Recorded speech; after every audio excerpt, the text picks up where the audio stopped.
दो लोगों को। क्योंकि साथियों, मैं जो बात कह रहा हूं ये मैं नहीं कह रहा हूं, एक ब्राह्मण व्यक्ति ने भी कही है। यहाँ के हिंदुओं को समझना चाहिए, यहाँ के हिंदू भी सुन लें। अभी तो पिछड़ी जाति, अनुसूचित जाति, जनजाति के लोग सुन रहे थे, अब यहाँ के हिंदुओं को हम बताना चाहते हैं। आपने अमर सेन का नाम सुना होगा। अमर सेन नोबेल पुरस्कार मिला होगा, तो काय में मिला जानते हैं? इकोनॉमिक्स में। दुनिया का सबसे बड़ा पुरस्कार कौन सा पुरस्कार है? नोबेल पुरस्कार। अलग अलग क्षेत्रों में मिलता है, कला में रविन्द्रनाथ टैगोर जी को ही मिल चुका है, अलग अलग क्षेत्र में। और वो ऐसे वैसे लोग नहीं देते उसको, बहुत समझदार लोग पूरे दुनिया की टीम बैठती है, तब वो चुनते हैं कि किसको देना है। तो उन्होंने चुना कि पूरे दुनिया में अर्थशास्त्र में सबसे बड़ा विद्वान कौन है? भारत का एक ब्राह्मण का बेटा अमर सेन। तो उसको क्या दिया उन्होंने? नोबेल पुरस्कार अर्थशास्त्र। उस अमर सेन को जो बाबा साहब अम्बेडकर ने लंदन स्कूल ऑफ इकोनॉमिक्स में पढ़ाई की थी, 1916 में एडमिशन लिया था, जब 2016 में उसके 100 वर्ष हो गए, तो वहां के लोगों ने चीफ गेस्ट बनाया, उनको एक कार्यक्रम किया। किसको बनाया? अमर सेन को, भारत के ब्राह्मण के बेटे को बनाया।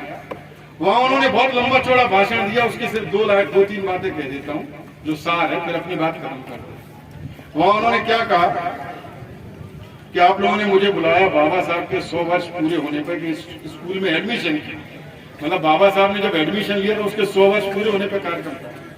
तो उन्होंने कहा कि पहली बात तो मैं ये कहना चाहता हूँ कि मुझे पूरे दुनिया के लोगों ने माना कि मैं अर्थशास्त्र का स्कॉलर हूँ, बहुत विद्वान हूँ, मुझे जो है नोबेल पुरस्कार मिला है। लेकिन मैं आपको कहना चाहता हूँ कि अर्थशास्त्र में बाबा साहब अम्बेडकर मेरे पितामह थे। कौन कह रहा है ये?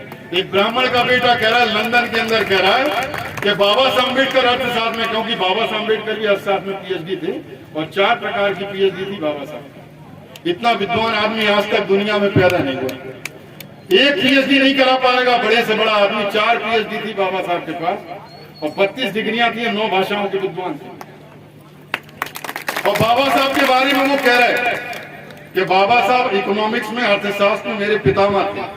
और दूसरी बात जो उन्होंने कही है, बहुत बड़ी बात की, यहाँ के हिंदुओं को समझना पड़ेगा, अपर कास्ट के हिंदुओं को। उन्होंने क्या कहा कि भारत में लोग राष्ट्रवाद की बात कर रहे हैं, तथा कथित राष्ट्रवाद की बात कर रहे हैं।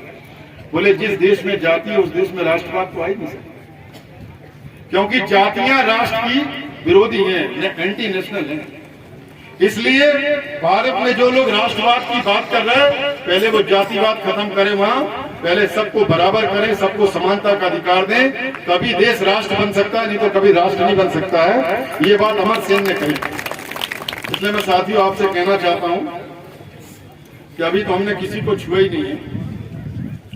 इसलिए हमारे जो संत हुए, हमारे जो महापुरुष हुए, वो इतने विद्वान हैं।